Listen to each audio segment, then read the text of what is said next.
اگر انسان کو یہ بات سمجھ آ جائے کہ زندگی سفر ہے، منزل نہیں، تو زندگی کی ساری الجھنیں ہی ختم ہو جائیں۔ لاکھوں کمانے والے سے زیادہ بندہ خوش رہتا ہے جو نہ ملی ہوئی چیزوں کی بجائے ملی ہوئی نعمتوں کو یاد رکھے۔ جب آپ مجھ میں کوئی عیب دیکھو تو مجھ سے کہو، کسی اور کو نہیں۔ مجھ سے کہو گے تو نصیحت کہلائے گی اور اجر لکھا جائے گا، اگر کسی اور سے کہو گے تو غیبت کہلائے گی اور گناہ لکھا جائے گا۔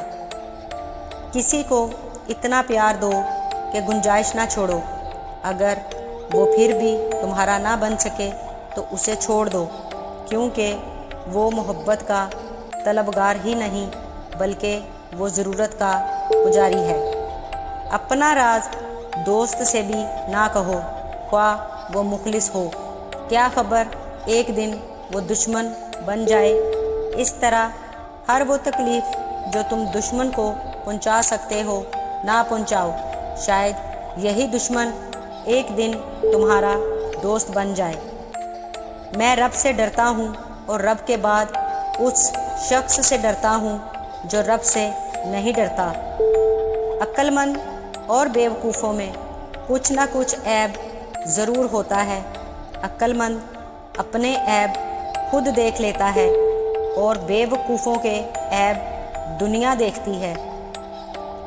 اپنی زبان کو کسی کے عیبوں سے آلودہ نہ کرو، کیونکہ عیب تمہارے بھی ہیں اور زبانیں دوسرے لوگوں کی بھی ہیں۔ میں پوری زندگی دو بندوں کو تلاش کرنے پر تلاش نہ کر سکا، ایک وہ جس نے اللہ کے نام پہ دیا اور غریب ہو گیا، اور دوسرا وہ جس نے ظلم کیا اور اللہ کی پکڑ سے بچ گیا ہو۔